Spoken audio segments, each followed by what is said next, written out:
respected dignitaries on the dais, Honorable Shri Nand Kumar ji,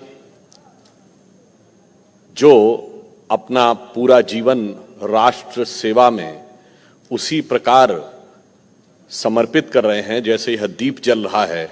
हम लोग बचपन से गीत सुनते थे, हम केशव के अनुयायी हैं, हमने तो बढ़ना सीखा है, अंधकार में बंधु भटकते, पंथ बिना व्याकुल दुख सहते, पथ दर्शक दीपक बने तिल तिल, हमने तो जलना सीखा है। Honourable Shri Nani Gopal Mohanty ji, who and his entire family has dedicated to the cause of entire Northeast region and their authority in that, and Shri Hemant Kumar ji, who is a registrar of this university, and all the respected brothers and sisters present in this hall. First of all, I feel elated when we come to this land on which the first ray of sun falls on our great country India.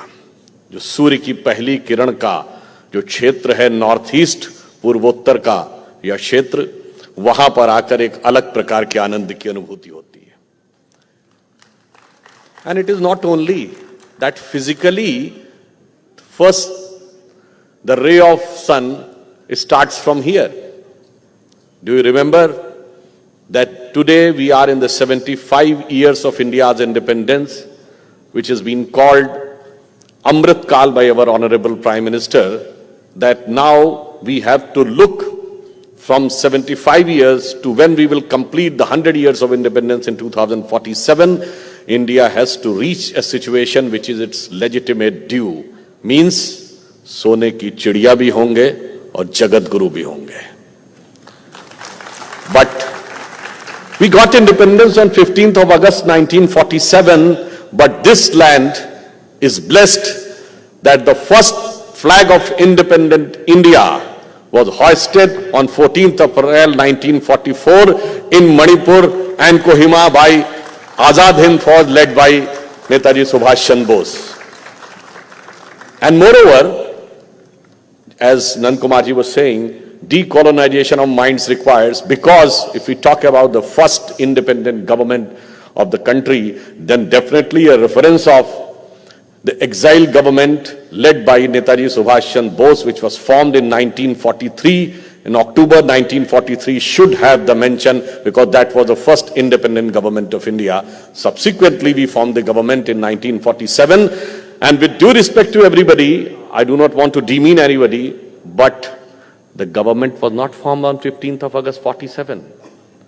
It was formed on 2nd of September 1946 under the Cabinet Mission Plan.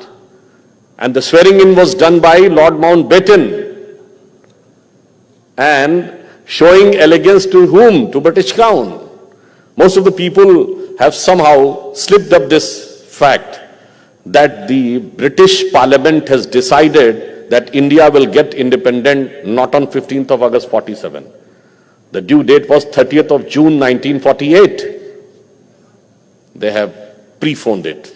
That's a different story, why they preponed it. And you must be remembering that even after 47, Mountbatten remained the Viceroy of India till 30th of June 1948. Why? Because the predetermined date was 30th of June 1948, then why it was preponed? On this 75th year of independence, we must know the fact that one of the prominent reasons was, after the Second World War, when the trial of soldiers of Indian National Army, Azad Hind Fauj, was going in Delhi, then the then British Commander-in-Chief, his name was Claude McKinley. He has written a letter to then Viceroy on 24th of November 1945 that the Indian soldiers of the British Army are having such type of nationalist ambition building up, and they are in a very much strong reaction on the proceedings which is going against the INA soldiers, that We cannot rely on them. Their loyalty to British Crown has been severely damaged by Subhash Chandra Bose INA. He has written on 24th of November 1945, and in January 1946 the cabinet mission plan was approved. Then he writes a second letter on 12th of February 1946 that the information chief of the armed forces of the British forces, he says, now the information which I am getting, it is showing now they cannot be relied upon even for some few days. हम चंद दिनों के लिए भी उन पर यकीन नहीं कर सकते हैं. और फिर एक गोपनीय केबल भेजा गया to all the British officers कि वो अपनी फैमिली को as early as possible Bombay और कराची पहुंचाएं, बट गुपचुप तरीके से, so that in case of any eventuality उनका इवैक्यूएशन तेजी के साथ हो सके. 12 फरवरी को लेटर लिखते हैं और 18 फरवरी को इंडियन नेवी में एक अपराइजिंग होती है. And within few days from Bombay to Calcutta to Karachi 20,000 sailors खड़े हो जाते हैं और ब्रिटिश 100 से ऊपर naval ships have been captured by the navy soldiers. और ब्रिटिश गवर्नमेंट कंट्रोल नहीं कर पाती है. Then they ask the support of Congress leaders. तब सरदार पटेल और नेहरू जी बात करते हैं, तब सेटलमेंट होता है. और बस फरवरी एंड में somehow they manage the situation, and in March they decide that the cabinet mission plan will execute the government and an interim government will be formed in 2nd of September 1946 under the leadership of Jawaharlal Nehru. तो अब आप समझ सकते हैं कि आजादी में किसका कितना बड़ा योगदान है. सबका योगदान है, पर अफसोस कि 75th ईयर ऑफ इंडिपेंडेंस में भी हमें कम से कम अब यह समझना होगा. That's why in 2018 when it was 75th year of the formation of the first government of INA, प्रधानमंत्री श्री नरेंद्र मोदी जी ने यह निर्णय लिया कि 26 जनवरी को उस आईएनए के जो भी जीवित सैनिक थे उन्होंने गणतंत्र दिवस की परेड में, रिपब्लिक डे परेड में पूरे सम्मान के साथ हिस्सा लिया. यह फैक्ट मैंने आपको सिर्फ इसलिए बताने का प्रयास किया कि कभी कभी आजादी के बहुत से ऐसे फैक्ट हैं जो बिल्कुल ग्लेरिंग हैं. इसमें से कोई ऐसी चीज है जो आपको नहीं पता हो, या जिसने हिस्ट्री तो छोड़िए जनरल नॉलेज भी पढ़ी हो तो उसे ना पता हो कि सितंबर 46 में कैबिनेट मिशन प्लान में गवर्नमेंट बनी थी और माउंटबेटन 30 जून 1948 तक वाइसरॉय रहे थे. और 2 साल तक उसके बाद भी भारत की आर्मी का चीफ भी ब्रिटिश रहे थे, general Roy ब्यूचर. For the first time पहली बार ऐसा हुआ है कि एक ऐसी विचार के हाथ में सत्ता आई है जिसका ब्रिटिश कॉलोनियल लीगेसी से कोई मतलब नहीं है और वो प्योर इंडियन स्पिरिट को रिप्रेजेंट करती है. और ये बात कहने वाला वो अखबार है जिसने हम पे हुकूमत की थी, उस देश का अखबार है. इसमें कोई इंडियन नहीं है और संघी भाजपाई तो कोई भी नहीं है. तो ये एकदम एक एब्जेक्ट और ऑब्जेक्टिव स्टेटमेंट. अब यहीं से तो एक कॉन्सेप्ट आता है कि यह देश 47 में बना, आजाद हुआ या अस्तित्व में आया. यह देश 1947 से एग्जिस्टेंस में नहीं आया. इस देश का एग्जिस्टेंस ऐसा भी नहीं कि एक व्यवस्था के तहत है. आज पूरी दुनिया में अगर आप देखें तो जितने कंट्री या नेशन की डेफिनेशन क्या है, the definition of the nation is कि it is one piece of land which is controlled by one political authority. One territory controlled by one political authority is considered as nation, which is called politico-territorial nation. पर भारत वैसा देश नहीं है. भारत में political territory किसी के भी हाथ में हो, परंतु आपको पूरे देश से जोड़ने से कोई नहीं रोक सकता. उदाहरण के लिए इस गुवाहाटी की धरती पर जब आप मां कामाख्या के मंदिर में जाकर श्रद्धा से अपना सर झुकाते हैं तो उतनी ही श्रद्धा आपकी वैष्णो देवी से भी जुड़ती है, उतनी ही श्रद्धा मुंबा देवी से भी जुड़ती है, उतने ही भारत के मध्य में विंध्यवासिनी जी से भी जुड़ती है, उतनी ही कोलकाता की काली मां से भी जुड़ती है, उतनी ही कन्याकुमारी से जुड़ती है, उतनी ही त्रिपुरा की त्रिपुर सुंदरी से जुड़ती है.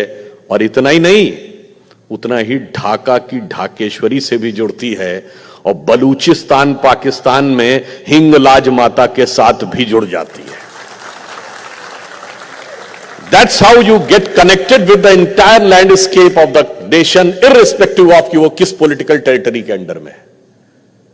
यही है राष्ट्र का मूल तत्व, यही है वो जो आपको इंस्पायर करता है, और यही वो भाव था जो इस धरती से उत्पन्न हुए दिव्य पुरुष श्रीमंत शंकर देव जी ने अपनी भिन्न भिन्न रचनाओं के माध्यम से, चाहे वह काव्य लिखे हों या नाट्य लिखे हों, सब में उन्होंने उसका वर्णन किया। यदि उन्होंने राम विजय का उल्लेख किया, कुरुक्षेत्र का उल्लेख किया, नाट्य के रूप में राम विजय का उल्लेख किया, तो उन्होंने काव्य के रूप में कुरुक्षेत्र विजय का उल्लेख किया, भगवान कृष्ण के बारे में भी बात कही, और फिर उन्होंने एक प्रकार से निराकार भक्ति की भी बात कही। तो एक भिन्न भिन्न आयाम इस देश को कैसे जोड़ते हैं। और ये मैं एक एग्जाम्पल भी आपको बताना चाहता हूं, ये मैं एक बार पहले भी बता चुका हूं। जिस दिन प्रधानमंत्री जी ने 15 अगस्त 2016 को, देखिए नेशनलिज्म कैसे जोड़ता है, उन्होंने बलूचिस्तान का इशू उठाया था फ्रॉम द रेड फोर्ट। उस दिन शाम को मैं एक टीवी चैनल पर डिबेट में था, और वॉशिंगटन डीसी से एक बलूच नेता अहमद मुस्सी खान was sitting, और पाकिस्तान की तरफ से जनरल शफकत शहीद थे। Then the Baluch representative have started saying कि भाई in this entire region, means region around Pakistan, there are all the countries which are having one identity and one culture। उनका कहना था इसमें पूरे में एक, हर देश की एक संस्कृति है, एक इतिहास है। अफगानों से अफगानिस्तान है, कजाकों से कजाकिस्तान है, उज्बेकों से उज्बेकिस्तान है, बलूचों से बलूचिस्तान है। But if there is a fake country in this area which is having no identity and no history, that is Pakistan. अब यह सुनने के बाद जो पाकिस्तान का रिप्रेजेंटेटिव था जनरल शफकत सईद, वो कहता है कि what you are saying, are you not Pakistani? Then Ahmad Mussi Khan, who was from Balochistan, he said yes, I say I am Baluch, I am not Pakistani। तो वो पूछता है अगर तू पाकिस्तानी नहीं है तो तेरी आइडेंटिटी क्या है? मतलब he ask if you are not Pakistani then what is your identity? You know what the Baloch leader said? I again re-emphasize, I am Baluch, I am not Pakistani, and then he said a word in Hindi, हम हिंगलाज माता की संतान हैं। अब आप देखिए, आप यहां पे बैठे हैं और कहां से कनेक्ट होता है। After hearing this word the representative from Pakistan has said, अब वो ही लॉस्ट हिज टेम्पर, अब वो इंग्लिश चैनल में शुद्ध हिंदी में आ गया और अबे तबे में बोलने लगा, और उसने कहा अबे हिंगलाज माता क्यों, फिर भारत माता ही क्यों नहीं कह देता? और आपके लिए आश्चर्य होगा, फिर उस बलूच लीडर ने कहा कि हां हम एक बार फिर कहते हैं, हम बलूच हैं, हम पाकिस्तानी नहीं हैं, हम हिंगलाज माता की संतान है, और मुझे यह कहने में कोई गुरेज नहीं है कि भारत माता की जय। अब आप सोचिए, इसके बाद तो फिर उन दोनों में जो फाइटिंग शुरू हुई तो हम लोग तो डिबेट से बाहर हो गए। बट मैं सिर्फ ये बताना चाहता हूं, कोई हिस्सा देश का कहीं भी चला जाए, भावनात्मक दृष्टि से आपके साथ पूरे देश से आप किस प्रकार से जुड़े रहते हैं, वह मूल तत्व जो है वो है नेशनलिज्म। मैं उदाहरण देना चाहता हूं, जैसे श्रीमंत शंकर देव जी ने कुरुक्षेत्र के विषय में लिखा है, महाभारत की तमाम घटनाओं के बारे में लिखा है। महाभारत में सबसे प्रखर योद्धा जिन्होंने संपूर्ण भारतवर्ष को जीता, संपूर्ण विश्व को जीता, वो कौन थे? अर्जुन, पार्थ।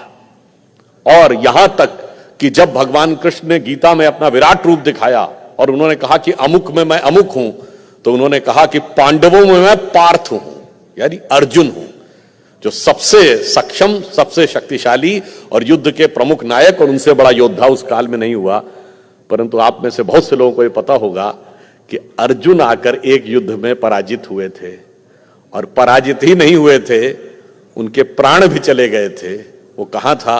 वो इसी पूर्वोत्तर की धरती पर था, जब मणिपुर में उन्हीं का पुत्र, उनकी एक पत्नी थी चित्रांगदा, उससे जो उनका पुत्र था बब्रुवाहन, उसका राज्य था। और महाभारत के बाद जब अश्वमेध यज्ञ किया युधिष्ठिर ने, और उस यज्ञ के घोड़े को लेकर अर्जुन को ही आगे किया गया, क्योंकि वही सबसे सक्षम योद्धा थे, और बब्रुवाहन ने उनको रोका और युद्ध के लिए ललकारा, और अर्जुन के साथ युद्ध में उसने अर्जुन का सर काट दिया, और जिस बाण से काटा उसका नाम था कामाख्या बाण।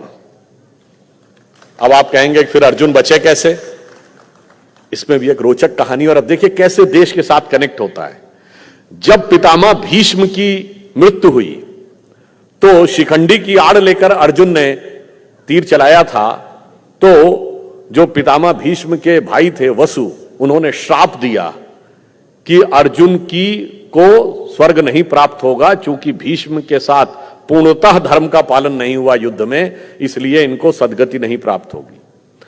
तो अर्जुन की एक और पत्नी थी उलूपी, जो नाग राजाओं की कन्या थी, उसे पता चल गया, तो वो भीष्म की मां यानी मां गंगा के पास गई और उसने कहा कि अर्जुन के लिए किसी भी प्रकार से निवारण होना चाहिए।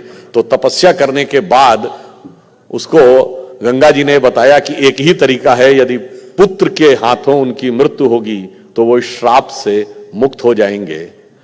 तो इसी धरती पे आके पुत्र के हाथ उनकी मृत्यु हुई, फिर वही नाग राजाओं की कन्या उलूपी ने अपने पास एक चमत्कारिक मणि थी जो उनके हृदय पे रखकर उसको पुनः जीवित कर दिया।